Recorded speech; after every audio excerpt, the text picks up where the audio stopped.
Un mot, Philippe Gomez, sur la centrale. On revient à l'idée initiale de centrale à gaz. Est-ce que c'est l'effet COP21 qui a contraint l'industriel? Non, parce que c'est plus l'industriel qui décide maintenant.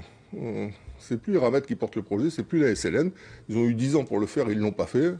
Et donc maintenant, c'est un opérateur local qui va être créé, probablement d'ici la fin de l'année, qui associera Enercal et la SLN et qui va réaliser cette centrale avec le concours de l'État, puisque la garantie de l'État doit être apportée d'ici la fin de l'année, si le Parlement en décide ainsi. Et je crois que on est bien parti pour, et ce sera une centrale au gaz qui est fondamentale, bien sûr, là c'est l'effet COP21, hein, mais nous depuis 2010, hein, lorsque je présidais le gouvernement de la Nouvelle-Calédonie, nous soutenons cette formule de centrale au gaz. Une centrale au gaz, c'est 100 fois moins de dioxyde de soufre que l'actuelle centrale au fioul, c'est 30 fois moins de poussière, c'est 2 à 3 fois moins de gaz à effet de serre, donc c'est vraiment le combustible de la transition énergétique, le gaz, et je crois qu'on a une responsabilité dans la zone.